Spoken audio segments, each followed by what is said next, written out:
जब इसका पाठ शुरू किया था तब ही इसका थोड़ा बहुत परिणाम सामने आने लगा। हाँ, ये तो तब मैंने बहुत ऐसा भी सोचा कि ये तो बहुत देरी की हमने। क्योंकि यानी कि सब जो भी व्यक्ति साधनादि कार्य कर रहे हैं, जो वैदिक लोग साधनादि कार्य कर रहे हैं, उनको तो सबसे पहले इसका ठीक तरह से भाष्य के सहित जो गौरव बुद्धि वाले हैं उनको तो भाष्य के सहित इसको पढ़ना या पढ़ाना चाहिए था, ऐसा भी अभी सोच रहा है। तो एक बार इसका पूरा हो गया तो बहुत जल्दी ही खुद में भी और इसका तो प्रचार। इसको जब आप पढ़ाएंगे, अभी आप पढ़ रहे हैं ना, जी जब आप पढ़ाएंगे तब आपको विशेष चीज़ें और मिलेंगी। जी तब आपको और अधिक ऐसा लगेगा कि अच्छा ये भी चीज़ें हैं, ये भी चीज़ें हैं। हम भी जब पढ़े थे, पढ़ते समय हमने बहुत पूछा, खूब पढ़ा, खूब किया। लेकिन जैसे अभी अभी आपको मैं पढ़ाता हूँ आधा घंटा, जी जी। मैं इसको देखता हूँ, विचारता हूँ लगभग 1.5 घंटा। तो ओ हाँ, मतलब उसको मैं पूरा सोचना, फिर अन्य अन्य टीकाएँ भी देखता हूँ, इसको भी देखता हूँ और दूसरों को भी देखता हूँ। कई बार वो कोई पंक्ति ऐसी आ जाती, फिर मित्रों के साथ विचार विमर्श भी करता हूँ। तो उसमें कैसा होता है कि जब खुद को पढ़ाना होता है तो एक दायित्व आता है ना, कि मैं कितना जी जी इसकी जो वास्तविकताएं हैं उसको हम कितना बता सकते हैं सामने वाले को, तभी वो परंपरा सुरक्षित रहती है। बिल्कुल। नहीं तो ठीक है, पंक्तियाँ तो संस्कृत तो आती है, पंक्तियाँ तो लगाते चले जाओ, उसमें तो क्या है। वो नहीं, हमारे अंदर के जो जैसे अभी आप साधना आदि करते होंगे, जैसे हम, मैं इतना साधना नहीं करता लेकिन संध्या आदि ध्यान आदि करते हैं जब बैठने के लिए, तो पता चलता है ये क्षिप्त अवस्था है, ये विक्षिप्त अवस्था है, ये मूढ़ अवस्था है। मैं एकाग्र की तरफ जा रहा हूँ, मेरी एकाग्रता में भी ये अवस्था है। अभी मैं एकाग्रता और कितनी बढ़ा सकता हूँ, क्योंकि हम अभी एकाग्र अवस्था में ही कभी आते हैं कभी जाते हैं। यहाँ तक हमारी निरुद्ध अवस्था की तो बहुत उच्च स्थिति हो गई। एकाग्रता का स्थिर निर्माण हो जाए कि मैं एकाग्रता में मैं रुका हुआ हूँ, तो हम बहुत सारे कार्य करते हैं। महाभाष्य में भी, व्याकरण के महाभाष्य में भी महर्षि पतंजलि जी एक आचार्य शाकटायन, हाँ आचार्य शाकटायन हुए हैं। तो आचार्य शाकटायन का उदाहरण दे रहे होते हैं।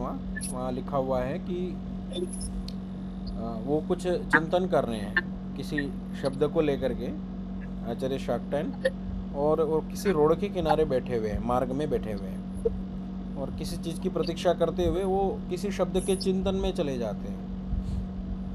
उसी समय वो जब चिंतन कर रहे हैं तो उनकी आंखें खुली हैं और देख रहे हैं सामने की ओर, और उनके आगे से एक मंत्री और उनके मंत्री के बेटे और उनका सबका एक रथ चला जाता है वहाँ से। फिर पीछे से कुछ अन्य राजसेवक वगैरह आते हैं, वो पूछते हैं कि मंत्रीवर किधर से गए हैं, इधर से गए, इधर से गए। बोले मेरे को तो नहीं पता है। तो जो दूसरे उनको देख रहे थे बोले आँख खोल करके बैठे हुए थे, फिर भी उस चीज़ को नहीं देख पाए। तो मतलब इंद्रियां बहिर्मुख होते हुए भी वो आंतरिक लगे हुए थे। तो ऐसी उच्च स्थिति आ जाती है धीमे धीमे कि हम बाहर समाज में ऐसे लगेंगे कि हम बाहर हैं, लेकिन वो फिर भी आंतरिक मुखी होते हैं व्यक्ति। जो योगी लोग होते हैं, देखने में उनकी इंद्रियां बाहर की ओर खुली हुई हैं, पर वो आंतरिक चिंतन उनका आरंभ रहता है। तो बाहर से उनको कोई भी चीज़ों का चिपकना नहीं हो पाता है। तो ये स्थितियों का हमें थोड़ा थोड़ा पता लगने लगता है धीमे धीमे। कुछ तो हमें सामान्य व्यवहारिक अनुभव के आधार पर होता है, जैसे कि हम कोई वस्तु से परेशान होते हैं, कोई बाहर का इफ़ेक्ट हमारे ऊपर आ जाता है, तो हम उसको मतलब अपने आप को दुखी महसूस करते हैं, या क्रोधित महसूस करते हैं, या थोड़ा श्रांत महसूस करते हैं। इस तरीके से कुछ चीज़ें होती हैं, और धीमे धीमे उस अनुभव से हम दृढ़ हो जाते हैं कि ये छूट ना रही, फिर उससे हम प्रभावित होना छोड़ देते हैं। और उससे जब हम प्रभावित होना छोड़ देते हैं तो अब वो चीज़ हमारे सामने होती है तो हमें ऐसे लगने लगता है तो होती रहती है, इसमें कुछ उससे प्रभावित नहीं होते हम।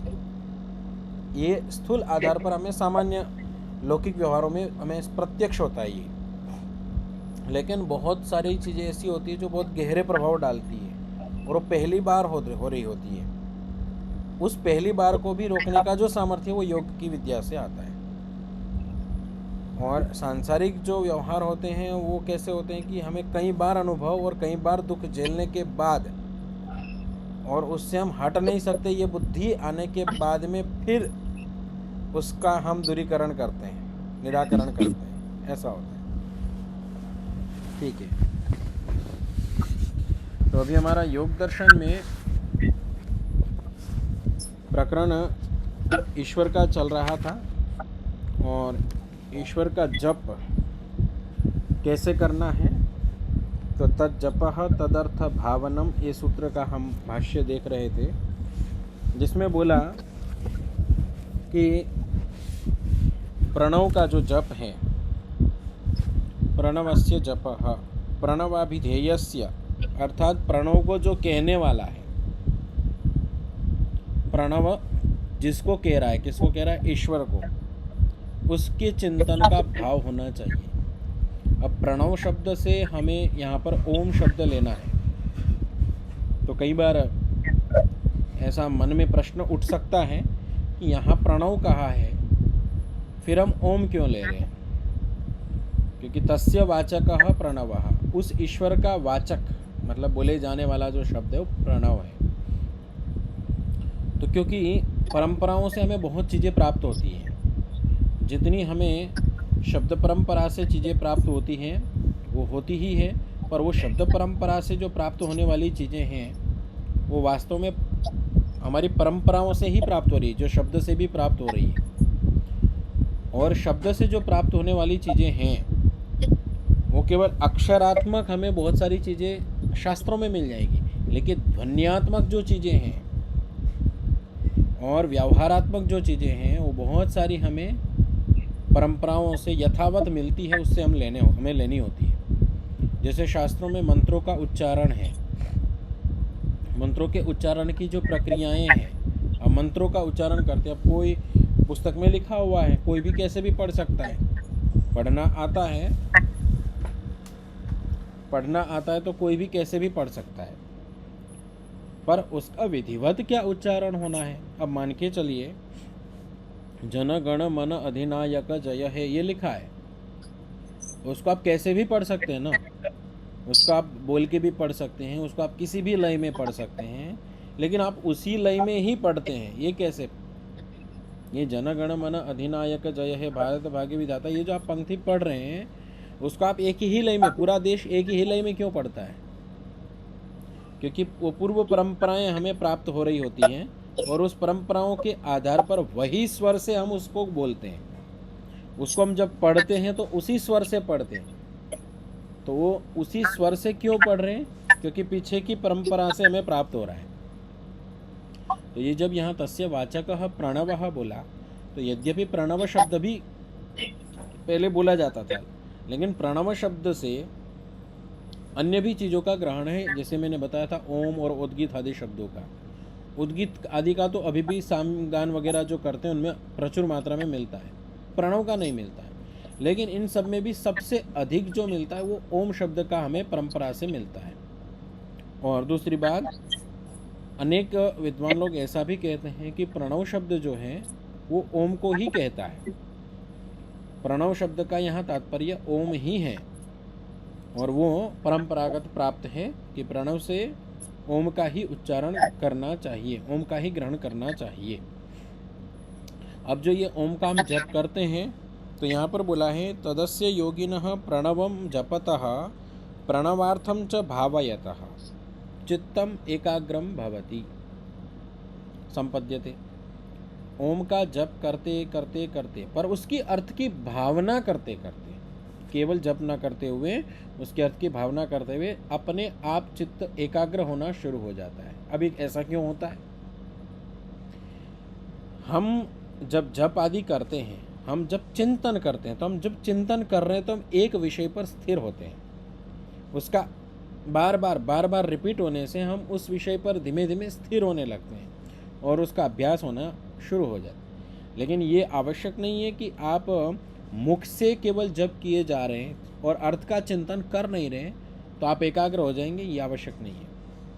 क्योंकि अर्थ के चिंतन करने पर आपको मजबूरन एकाग्र होना पड़ेगा कि अर्थ के चिंतन में आप लगे हुए हो। और जब अर्थ के चिंतन में जब आप लगते हैं तो आप ऑटोमेटिक ही एकाग्र होना शुरू हो जाते हैं। और उसका जब अभ्यास इतना तीव्र हो जाता है तो आप फिर किसी भी विषय में आपको एकाग्र होना है तो बहुत सहजता से आप एकाग्र हो सकते हैं। और कहा भी गया है, बता रहे हैं, अब ऋषि ने बात बोली है तो एक प्रमाण के रूप में एक बात रख रहे हैं। स्वाध्यायाद योगमासीत योगाद स्वाध्याय मामनेत स्वाध्याय योग संपत्त्या परमात्मा प्रकाशते। स्वाध्यायाद योगम आसीत, स्वाध्याय को हम बढ़ाते हैं। जब स्वाध्याय करते तो हमारा स्वाध्याय के प्रति ध्यान होता है तो हम क्या होता है, हमारी एकाग्रता बढ़ती है। स्व अध्ययन, स्वाध्याय का मतलब केवल पुस्तक वाचन नहीं है, पुस्तक का पढ़ना नहीं है, खुद के प्रति अध्ययन करना, स्वयं से अध्ययन करना, ड्यूटी का पालन नहीं करना, स्वयं से अध्ययन करना। उसमें मतलब अपना दायित्व मानना, उस पर चिंतन मनन आदि करना। तो क्या होता है, बोले स्वाध्याय आदि करते तो योग की तरफ गति होती है।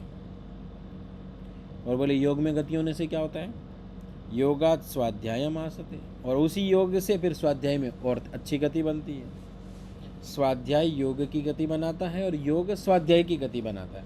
अब विचार कीजिए, दोनों की परस्पर जब गति बनाते हैं तो स्वाध्याय योग संपत्तियाँ, जब दोनों स्वाध्याय योग की संपत्ति हो जाती है, इनका जब जुड़ाव बहुत अच्छे से हो जाता है, तब क्या होता है, परमात्मा प्रकाशते, तब ईश्वर अपने आप प्रकाशित स्वरूप में आने लगता है। तो ये जो हम शास्त्र अध्ययन कर रहे हैं इसको स्वाध्याय की प्रक्रिया के अंतर्गत लिया जाता है। इसको 4 विभाग में बांटा है ऋषियों ने भी और महर्षि दयानंद ने भी। आगम काल, स्वाध्याय काल, प्रवचन काल और व्यवहार काल, ये 4 कालों में विद्या को बांटा है। हम कोई भी चीज़ सीखते हैं तो सबसे पहला जो काल होता है उसको कहते हैं आगम काल। अभी जो आप कर रहे हैं उसको कहते हैं आगम काल, पढ़ना। हम जब पढ़ रहे होते हैं तब है ये आगम काल, अर्थात शब्द विद्या। शब्दों से हम समझने का प्रयास करते हैं, पढ़ते हैं, समझते हैं, तो ये तो हो गया आगम काल। आगम काल के बाद एक आगम काल को जब बताते हुए ऋषि बताते तो क्या बोलते हैं, आत्मा बुद्ध्या समेत्यर्थान मनोयुंक्ते विवक्षया। बोले ये जो प्रक्रिया है तो बोले केवल इतना नहीं है आपका सुनना, बोले वाणी से, मुख से निकले हुए शब्द को, मुख से निकले हुए शब्द को कान से सुन करके मन के द्वारा ग्रहण करते हुए, मन के द्वारा ग्रहण करते हुए आत्मा के साथ उसको जोड़ना है, तब ये आपकी आगम प्रक्रिया पूरी होती है। ठीक है, इसके बिना आप आगम प्रक्रिया पूरी नहीं कर रहे हैं। अर्थात कान से शब्द सुनना मात्र यहाँ पर आगम प्रक्रिया नहीं बताई जा रही है, क्योंकि कान से शब्द तो वैसे भी सुने जा सकते हैं बिना आत्मा से कनेक्ट हुए भी। अब हम यहाँ पढ़ रहे हैं, आपके आसपास में कुछ अन्य आवाज़ें भी तो आ रही हैं, पर वो आवाज़ आप नहीं सुन पा रहे हैं। जब वो आप आवाज़ सुन नहीं पा रहे हैं तो मतलब आपका ध्यान यहाँ है, लेकिन कान शब्द सुनते हुए आपका मन वहाँ है। तो कान तो शब्द सुन रहे हैं क्योंकि कान तो बहिर्मुख है, वो तो बाहर की ओर खुले हुए, उसका काम ही शब्द ग्रहण करना है, लेकिन आप उसको सुन नहीं पाते हैं। आपके साथ कभी कभी ऐसी घटना होती होगी कि आप किसी चीज़ में एकाग्र हो रखे हैं, आप कहीं पर एकाग्र हैं, आप कोई काम करने में लगे हुए हैं और आपको कोई बुला रहा है, आपको पता ही नहीं चलता है। ठीक है, तो आपका मन जहाँ पर लगा हुआ है वहीं पर आपकी एकाग्रता अधिक होती है। तो हम जब आगम प्रक्रिया को कर रहे हैं तो हमारा मन वहीं होना चाहिए जिस कार्य में हम लगे, और मन जब लगेगा तो आत्मा भी वहाँ पर लगेगा या उसको लगाना चाहिए। और फिर आगम काल के बाद आता है स्वाध्याय काल, जो आप पढ़ने के बाद करते हैं, चिंतन करना, उसको दोबारा रिपीट करना, पढ़ना, स्वाध्याय करना कहलाता है, कक्षा की तैयारी। अब तृतीय काल जो आता है वो है प्रवचन काल। प्रवचन काल मतलब जो चीज़ आपने पढ़ी है उसको आप दूसरों को बताते हैं कि ये विषय इस प्रकार से प्रस्तुत किया जाता है।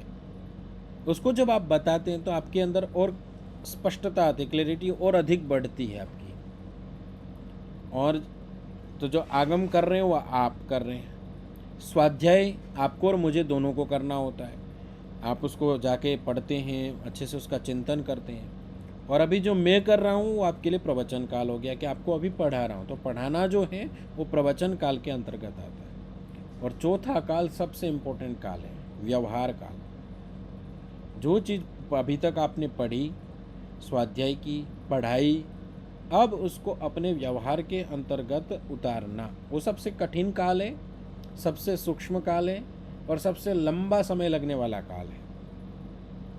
पढ़ना भी जल्दी हो जाता है, स्वाध्याय भी जल्दी हो जाता है और पढ़ाना भी जल्दी हो जाता है, लेकिन व्यवहार में जीवन के जीवन लग जाते हैं जो चीज़ें हमने पढ़ी होती हैं। ये उसी प्रकार समझ लीजिए कि जैसे मनुष्य का जन्म हमें लगभग 100 वर्ष का मिला है। इस 100 वर्ष के जीवन में हम इतने कर्म कर डालते हैं कि इसके लिए हमारे को हजारों जन्म भुगतने पड़ते हैं। इस 100 वर्ष के जीवन में हम इतने कर्म करते हैं कि हजारों लाखों योनियों में से हमें गुजरना पड़ता है, इतने हम कर्म करते हैं। अच्छा, अभी आप जब स्थूल दृष्टि से देखेंगे तो आपको इतने कर्म नहीं दिखेंगे, मैं इतने कर्म कहाँ कर रहा हूँ। लेकिन जब कर्म के प्रति दृष्टि शुरू हो जाएगी तो आपको ये लगेगा कि मैं तो हर क्षण कर्म कर रहा हूँ। वो सूक्ष्मता जब कर्म को देखने की आती है, आएगी, आपको भी आगे चीज़ें देखेंगे तो पता भी चलेगा। तो आपको मतलब आप मुख प्रक्षालन कर रहे हैं तो भी आपको वहाँ पर कर्म दिखने लगेंगे। मैं अधिक जल का दुरुपयोग तो नहीं कर रहा हूँ, मैं समय का सदुपयोग तो कर रहा हूँ, मैं हर वस्तु के प्रति ऐसी दृष्टि बनने लगेगी कि आपका ये जो व्यवहार काल है वो अति सूक्ष्म होता चला जाएगा। तो ये 4 प्रक्रियाओं से हम गुजरते हैं। और जब बहुत अच्छे से हमारा स्वाध्याय वाली प्रक्रिया अच्छी हो जाती है, उसमें बहुत अच्छे से व्यवहार काल निभाते हैं, तो परमात्मा प्रकाशित हो जाएगा। बोले ठीक है भाई, परमात्मा प्रकाशित हो जाएगा तो उससे क्या हो जाएगा। अगले सूत्र की भूमिका में बोल रहे हैं, किंचास्य भवति, क्या होगा इससे। ईश्वर प्रकाशित हो जाएगा तो क्या होगा, क्या लाभ होगा, कोई लाभ है या बस हो जाएगा प्रकाशित। बहुत सारी चीज़ें हमें ऐसे भी मिल जाती है ना, तो उसका लाभ नहीं होता है। अब बोले हम रास्ते में जा रहे हैं, दिल्ली की ओर जा रहे हैं, तो बीच में हमारे को अनेक स्टेशन आएंगे, तो बोले उससे क्या, तो बोले ठीक है दिल्ली पहुंच जाओगे तो उससे क्या हो जाएगा। तो ठीक है, आप ईश्वर को प्राप्त कर लोगे तो उससे क्या हो जाएगा, क्या मिलेगा आपको। तो अब उसकी व्याख्या शुरू करेंगे। देखिए प्रक्रिया उन्होंने वही रखी हुई है, अभी भी सारी चीज़ों का परिचय कराते कराते ईश्वर के नाम तक लेके आ गए। हमारे को ईश्वर के जप करने से हमारे को मिलेगा, भाई ठीक है मिलेगा, तो मिल करके क्या मिलेगा भाई, क्या होगा हमारे को, लाभ क्या है। आदमी मुख्यतया तो लाभ ही देखता है ना अपना, तो भाई इसका लाभ क्या है, किंचस्य भवति, ईश्वर को प्राप्त करने से लाभ क्या है। तो लाभ की प्रक्रिया लंबी चलेगी, अभी पहले कुछ और चीज़ें भी बताएंगे।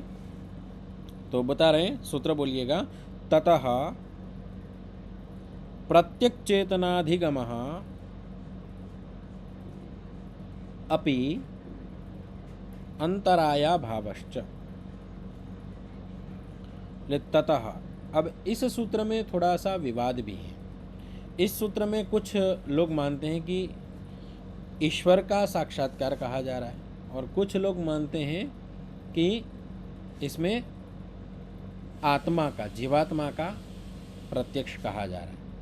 निर्णय आपको करना है, भाष्य जैसा कहेगा वैसा, ठीक है। लेकिन कुछ लोगों का चिंतन दोनों प्रकार से चलता है।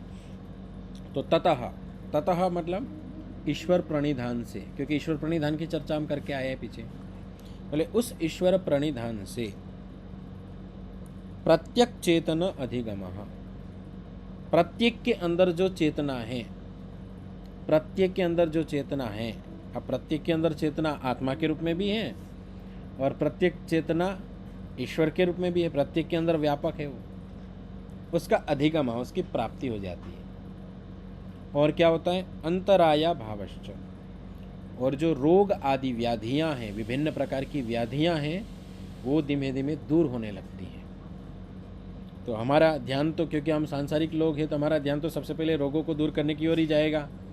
ईश्वर प्रणिधान करेंगे तो हमारे रोग आदि भी दूर होते हैं। को कैसे कैसे रोग, क्या क्या चीज़ें होती है, वो आगे तो बहुत बड़ा सूत्र आएगा ही। अगला ही सूत्र है। तो पहले इस सूत्र को देखते क्या कह रहे ऋषि। ये तावद अंतराया, ये तावद अंतराया, अंतराया मतलब क्या है, तो उसको खोल रहे हैं। व्याधि प्रभृतयः, अब क्योंकि पहले व्याधियां हटेंगी तब हम एकाग्र हो पाएंगे, ईश्वर प्रणिधान ठीक से कर पाएंगे और अधिक ऊंची गति जाएंगी। तो पहले सूत्र में तो वैसे अंतराया भावश्च अंत में बोला हुआ है, लेकिन भाष्यकार उसको पहले खोल रहे हैं। तो वो प्रक्रिया इसलिए कि क्योंकि व्याधि आदि दूर होने पर और अधिक हमारे को प्रत्यक्ष आदि की जो संभावनाएं हो अधिक बन जाती है। तो व्याधि प्रभृतयः, व्याधि मतलब होता है शारीरिक रोग। शरीर के अंदर विभिन्न प्रकार के जो रोग हैं, तावद ईश्वर प्रणिधान न भवन्ति, बोले ईश्वर प्रणिधान से वो नहीं होते हैं, हट जाते हैं। अब ईश्वर प्रणिधान से रोगों का हटने का क्या इसमें बनता है, तो आगे सूत्र में विस्तार से बताएंगे। फिर भी यहाँ पे भी थोड़ा सा अंतराय मतलब है व्याधि। हमारे शरीर के अंदर विभिन्न प्रकार के रोग होते हैं और बहुत सारे रोग हमारे हाथ में नहीं होते हैं, हम कुछ नहीं कर सकते। इसके लिए अष्टाध्यायी में एक सूत्र भी आया है, क्षेत्रीय परक्षेत्रीय चिकित्स्यः। कुछ कुछ रोग ऐसे आ जाते हैं इस शरीर में जो इस शरीर में ठीक नहीं हो सकते, इसके लिए दूसरा शरीर ही धारण करना पड़ेगा, तब ही वो रोग ठीक होते हैं। ऐसे कुछ रोग होते हैं, ठीक है। तो वो जो रोग होते हैं वो कर्मों के फल के रूप में भी मिलते हैं, ठीक है। तो कुछ रोगों को तो हम निवारण कर ही नहीं सकते, जिसके लिए उन्होंने सूत्र बोल दिया क्षेत्रीय परक्षेत्रीय चिकित्स्यः। परक्षेत्र में, दूसरे शरीर में ही इसकी चिकित्सा संभव है, इस शरीर में उस रोग की चिकित्सा नहीं होते होंगे ना, आपने देखे होंगे, समाज में रहते हैं तो कुछ रोग इस शरीर में ऐसे आ जाते हैं जो किसी भी कारण से हो सकते हैं, वो हम निश्चित नहीं बता सकते, लेकिन संभावना अधिक रहती कर्मों के कारण से होते हैं, जो इस शरीर में रहते हुए कितने भी उपाय करने पर वो ठीक नहीं होते। तो उसी रोगों को बोला जाता है परक्षेत्र में चिकित्सा योग्य है। वो परक्षेत्र मतलब द्वितीय शरीर में, अपर शरीर में। और इसके आगे आयुर्वेद आदि में जो सुनने में आता है, कई रोग ऐसे भी होते हैं जो आगे आगे के शरीरों में भी ठीक नहीं होते हैं। इस जन्म से आप अभी मुक्त हुए हैं, हट गए हैं, मृत्यु हो गई आपकी, अगला शरीर धारण करेंगे, अर्थात अगला कुछ समय बाद में कुछ अन्य योनियों को भोगने के बाद में फिर मनुष्य जन्मेगा, तो फिर वही रोग आ जाएगा आपको। कहीं कहीं जन्मों तक भी रोग चलने वाले रोग होते हैं, क्योंकि हमारे कर्म इतने बड़े हम कर डालते हैं, तो उनके फल भी फिर उतने बड़े। और जो फल का सिद्धांत है उसमें ब्याज जुड़ा हुआ है, ये ध्यान रखिएगा। फल के सिद्धांत में जो कर्म का फल होता है उसमें ब्याज की प्रक्रिया जुड़ी हुई है। आप बहुत बड़े अच्छे कर्म करते हैं तो उसको ब्याज पूर्वक भी फल मिलता है, और ऐसे ही आप बुरे कर्म करते हैं तो उसका ब्याज पूर्वक जितना लंबा समय आपको प्रतीक्षा करनी पड़ेगी, उतने लंबे समय के बाद उसकी आपको कई गुना फल बढ़ करके मिलता है। ये सिद्धांत कैसे मतलब माना जाता है, क्योंकि हम जब कर्म कर रहे होते हैं, तो हम कोई भी कर्म करते हैं तो उस कर्म को हम बढ़ाते चले जाते हैं। हम कर्म जब कोई एक करते हैं तो अगले बार जब उसी कर्म को करते हैं तो हम उसको थोड़ा बड़े स्तर पर करते हैं, ठीक है। तो अब वो कर्म कर चुके हैं और वह प्रतीक्षा के उसमें डला हुआ है, तो जो प्रतीक्षा के रूप में डला हुआ है तो वो अवस्थाएं आपको नहीं मिल रही, तो वो आपको उसका ब्याज वर्धन हो रहा है, ये कर्म सिद्धांत में स्वीकार किया जाता है। और ऐसा क्यों होता है, तो इसके पीछे बहुत बड़ा जो लॉजिक बताया जाता है। तो कर्म का फल हमें मिलता क्यों है? कर्म का फल हमें इसलिए मिलता है कि हम जीवन के उन्नति के पथ पर रहें। दंड जो हमें मिलता है वो हमें किस लिए मिलता है कि हम जीवन के उन्नति के पथ पर बढ़ते चले जाएं, और अच्छा फल भी इसी के लिए हमें मिलता है। कर्म फल का सिद्धांत, कर्म के फल मिलते क्यों हैं कि हम जीवन की उन्नति में हम आगे आगे बढ़ते चले जाएं। अब यदि बुरे से हमें डर ही न लगे, ठीक है कर लिया, कई लोग होते कि नहीं, ठीक है भाई गलत करके माफ़ी मांग लेते हैं, sorry sorry sorry sorry, sorry को बहुत जो आध्यात्मिक लोग होते हैं ना सॉरी को बहुत गलत अलग ढंग से मानते हैं। मैं बेंगलोर में ओम शांति धाम गुरुकुल में जब था तो वहाँ एक आर्य मुनि जी करके हैं, वो कोई गलती हो जाती तो किसी से माफ़ी मांगने के लिए बोलते हैं। वो फौजी रहे हुए हैं और धीमे धीमे उन्होंने अध्यात्म की तरफ उन्नति की। तो उनका एक था कि कोई भी आके माफ़ी मांग रहा था सॉरी बोल देते थे, वो बहुत तीक्ष्ण हो जाते थे उनके प्रति, ये क्या है सॉरी, मतलब कोई अंदर से निकल ही नहीं रहा, सॉरी हो गया, मतलब ड्यूटी कर दी आपने पूरी अपनी। तो वो सॉरी जो था वो कोई मान्य नहीं रखता है। तो कई बार मनुष्य गलती करके ये कह देता है सॉरी, लेकिन उसी का ब्याज सहित फल मिल रहे हो तो सोचिए, उसी कर्म का ब्याज सहित फल मिल रहा हो तो सॉरी बोलने की हिम्मत नहीं होगी।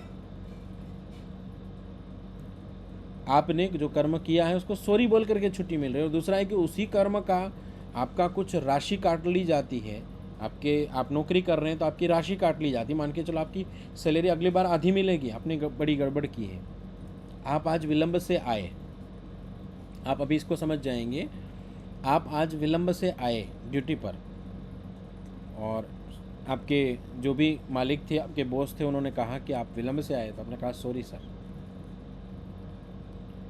फिर कल क्या आप इस सॉरी के कारण आप सुधर जाएंगे? बहुत कम संभावना होती है व्यक्ति सॉरी के कारण सुधर जाए। एक आध बार भूल हो रही है, बहुत ऐसे भूल हुई है कि करना नहीं चाहता है फिर भी भूल हो गई तो सुधार लेगा, पर ऐसे ही उसकी भूल हो रही है तो सॉरी बोल करके वो नहीं निपटेगी। लेकिन वही व्यक्ति के साथ ये कह दिया जाए कि भाई आप लेट आएंगे तो आपके प्रति मिनट के गिनती की जाएगी, जितने महीने में गिनती कम आएगी उसके अनुसार आपकी सैलरी की कटौती होगी।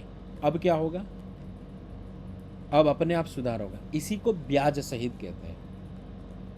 ठीक है, तो ईश्वर का आपके लिए प्रतीक्षा की गई, आप सुधर जाए, फिर नहीं सुधरे तो उसके लिए ब्याज लागू कर दिया गया। अब वो फल हमारे को ब्याज सहित मिलना है तो हम बहुत सतर्क रहते हैं।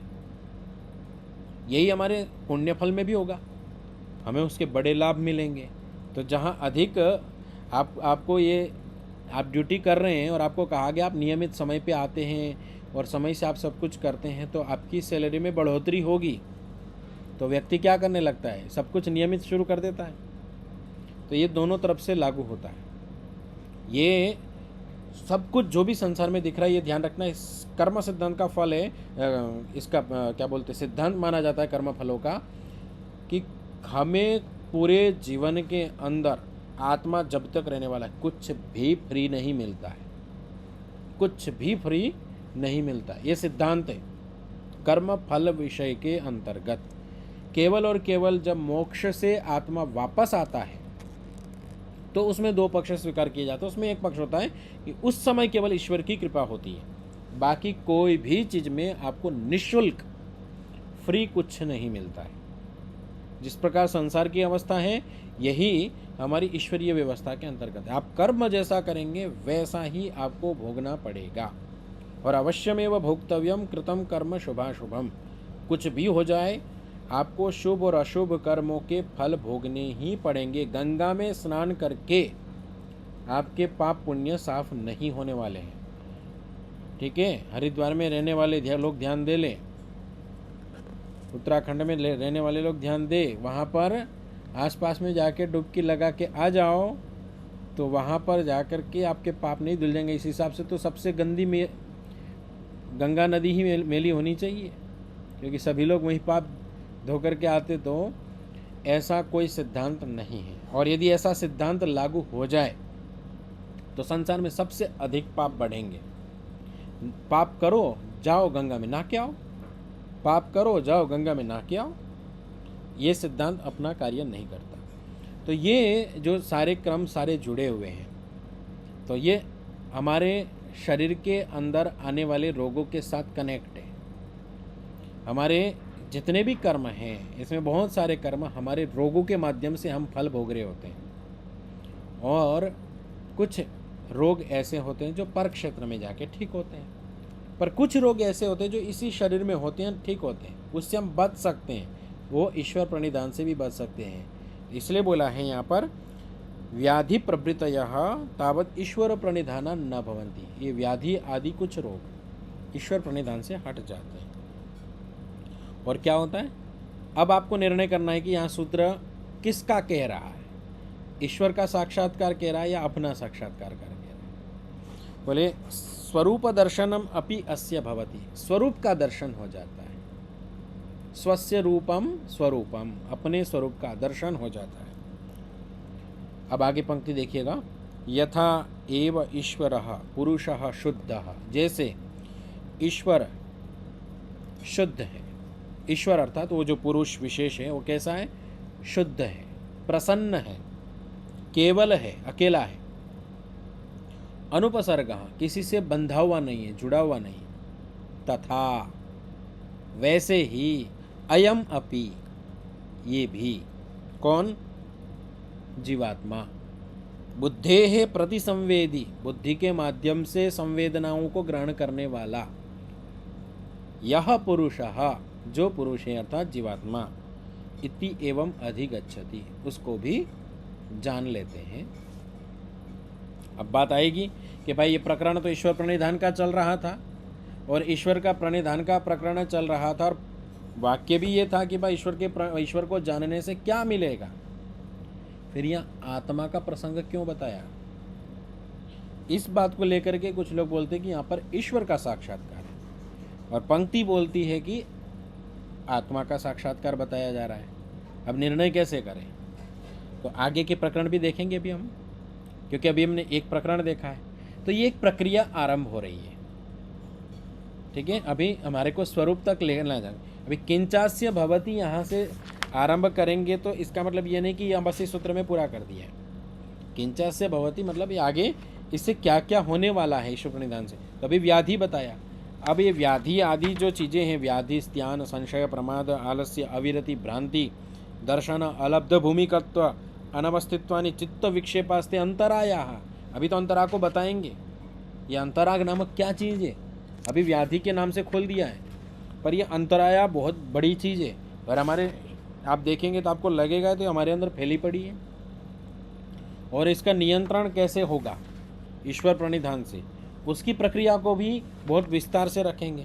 और जब इसको रखेंगे तो हमारे को ये स्पष्ट होगा कि अंतरा क्या है, और इनके हट जाने से फिर क्या स्थिति आएगी। एक तो हो गया ईश्वर प्रणिधान से अपना ज्ञान हो रहा है, वो तो अच्छी बात है, पर व्याधियों का निवारण होने पर हमारे को शरीर का सहयोग कितना तीव्र मिलता है। आप देखना, कभी प्रयोग करके देखना, आप उपवास रखते होंगे या उपवास कभी रखना, 2 दिन उपवास रखना, जल पर रहना, पानी पर, और अभी 2 दिन पहले अपना वीडियो बना लेना और 2 दिन के बाद का वीडियो बना, आपके शरीर पर चमक आ जाएगी, आपके शरीर पर चमक आ जाएगी। 3 दिन तक आप मान के चलिए केवल फल का ग्रहण कर रहे हैं, आप 2 समय ही केवल थोड़ा थोड़ा फल ले रहे हैं बस, और कुछ नहीं ले रहे हैं। तीसरे दिन आप देखेंगे मैं हूँ ही नहीं ऐसा लगने लगेगा आपको, अलग पूरा एकदम शरीर सुंदर, चमकीला, थोड़ा आपके अंदर निखार, थोड़ी प्रसन्नता, ऐसी चीज़ें आने लगेगी। क्या होता है ये 3 दिन में, क्या हो रहा होता है, शरीर के मल जल रहे होते हैं, शरीर के अंदर जो मल है, छोटी छोटी व्याधियाँ हैं, छोटे छोटे मोटे रोग हैं, वो जल, क्योंकि जठराग्नि है अंदर, अग्नि बैठी हुई है, वो क्या करेगी। तो सबसे पहले होता है अग्नि, जो सबसे पहले चीज़ जलाती है वो मलों को जलाती है, उसके बाद फिर क्रम से मेद वगैरह अन्य चीज़ें शुरू होती है, अंत में जा कर के वो आत्मा को जलाती है। जो आगे अग्नि का प्रकरण आएगा, मैं कोई प्रसंग वशात में बताऊंगा कि अग्नि जो है वो हमारी जठराग्नि, वो क्या कार्य कैसे आरंभ करती है। तो पहले वो मलों को जलाती है, दह्यन्ते धमायमाना नाम धातु नाम ही यथा मलाह, हमारे जो धातुओं के मल है उसको जलाना शुरू कर देती है, और वो क्रम से जब जलाते जलाते जलाते अंतिम में जब उसको कुछ नहीं मिलेगा तो फिर वो आत्मा नाम अर्थात शरीर को भी पूरा जला डालती है। तो जो 3 दिन हम उपवास आदि रखते हैं, तो इस उपवास काल में हमारे शरीर में निखार आने लगता है। तो मल जो होते हैं वो हटने लगते हैं, तो अपने आप निखार आना शुरू हो जाता है, मन प्रसन्न होने लगता है, एकाग्रता बनने लगती है।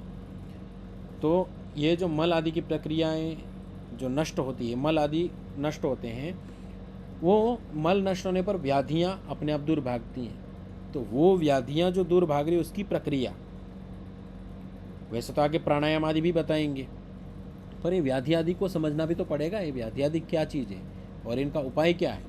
तो ये फिर अगले सूत्र की भूमिका में बताएंगे। तो अभी आप इतना समझिए कि अभी अब आत्मा का दर्शन बताया है, ठीक है, लेकिन आत्मा का दर्शन स्वरूप का ज्ञान जो बताया है, खुद का दर्शन हो जाता है। तो खुद का दर्शन भी जो किया जाएगा, ये भी किसके लिए किया जाएगा? ये एक रास्ता ही तो है, आगे ईश्वर की तरफ बढ़ ही तो रहे हम। खुद का दर्शन करेंगे तो हम ईश्वर की तरफ भी बढ़ते हैं।